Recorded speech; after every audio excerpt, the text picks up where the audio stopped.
جانتا جی چاہتا ہے میں جوتا نکال کر اس خبیث کو ماروں، ننگا کر کے اس کو ماروں، جو کھانوں کو حقیر سمجھتا ہے اور جو بڑے مزیدار کھانوں کا شیدائی ہے، اس کے بغیر کھا نہیں سکتا وہ، اس کو ہوٹل میں جانا پڑتا ہے کھانا کھانے کے لیے۔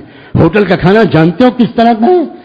خدا کی قسم جب تک مجبوری کی ضرورت نہ ہو تب تک ہوٹل کا کھانا کھانا کبھی نیک لوگوں کا مزاج نہیں ہوتا۔ کیا لوگوں نے سمجھا ہے؟ کیا ہے دین؟ داڑھی رکھ لی، کرتا پاجامہ پہن لیا، سمجھ گئے کہ ہم بڑے دیندار ہو گئے۔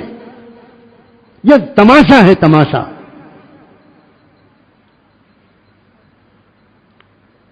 حضرت خواجہ باقی باللہ رحمت اللہ علیہ، جانتے ہو ان کے کھانے پکانے والے کی شرط کیا ہوتی تھی؟ فرمایا کرتے تھے میں صرف اس شخص سے کھانا پکواتا ہوں جس کا دل ایک لمحے کے لیے اور جس کی زبان ایک لمحے کے لیے اللہ کی یاد سے غافل نہ ہوتی ہو، کیونکہ اس کے ہاتھ کے پکائے ہوئے کھانے سے دل میں نور اترتا ہے۔ فرمایا کرتے تھے کہ جس دن میرے پاس ایسا کوئی پکانے والا نہیں ہوتا میں روزہ رکھتا ہوں اور شام کے وقت میں دودھ سے یہ لسی سے افطار کر لیتا ہوں، کوئی پکی ہوئی چیز نہیں کھاتا جب تک کہ ذکر میں ڈوبا ہوا انسان میرا کھانا نہ پکائے۔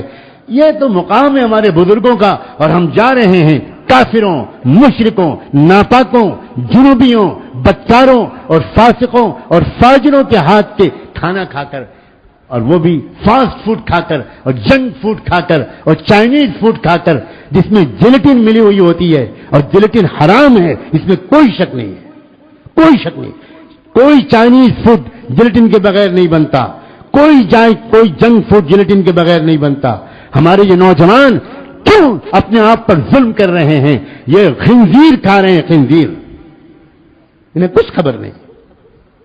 مزہ آ رہا ہے ان کو، مزہ آ رہا ہے، لا حول ولا قوت الا باللہ۔ ان کو نماز کی توفیق کیوں نہیں ملتی؟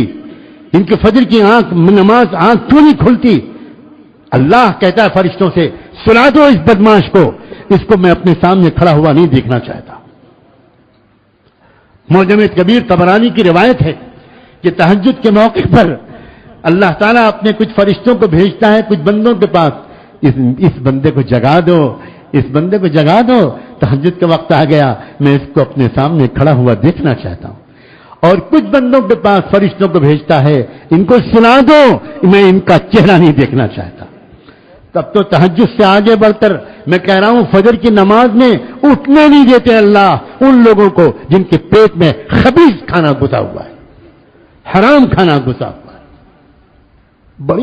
بڑی دور تک کی کیا اثرات ہیں سمجھنے کی کوشش کرو۔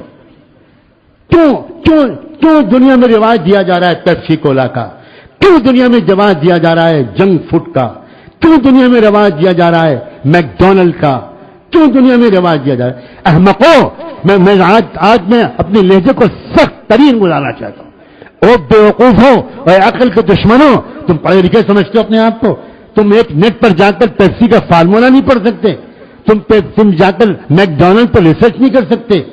میکڈونلڈ میں لندن میں انسانوں کا گوشت پکڑا گیا ہے، پہلے گھوڑوں کے گوشت کی خبر آئی، گدھوں کے گوشت کی خبر آئی، انگلینڈ کے اخبارات میں فوٹو چھپا کہ وہاں مردہ انسانوں کا گوشت میکڈونلڈ میں استعمال ہو رہا ہے۔ اور صرف گوشت استعمال نہیں ہو رہا، آپ لوگوں کو خبر نہیں ہے کون کون سے کیمیکلز ہوتے ہیں، جن کیمیکلز کے اندر ایک بغاوت کا مزاج پیدا ہوتا ہے، اس سے بغاوت کا مزاج پیدا ہوتا ہے، نفرت کا، ریوولٹ کا، بڑوں کے خلاف کی بات کے نہ ماننے کا مزاج پیدا ہوتا ہے۔ یہ سائنٹیفک ریسرچ ہے، اور وہ یہ سارے ڈرنکس میں اور یہ سارے کھانوں میں اور یہ سارے چائنیز فوڈ میں جو مسالے ڈالے جا رہے ہیں ان میں وہ کیمیکلز ہیں جن کیمیکلز کے اندر جاتے ہی انسان کے اندر ماں باپ اور اپنے استادوں، اپنے پیر، اپنے شیخ، اس کے خلاف بغاوت کا مزاج پیدا ہوتا ہے۔ ہمارے مشائخ اور اکابر ریسرچ کر کر کے تھکے جا رہے ہیں، لیکن یہ امت محمدیہ کے بے عقل نوجوان، یہ بے حس نوجوان سننے پر آمادہ نہیں۔ کیوں یہ بچے اپنے ماں باپ کے باغی بن رہے ہیں؟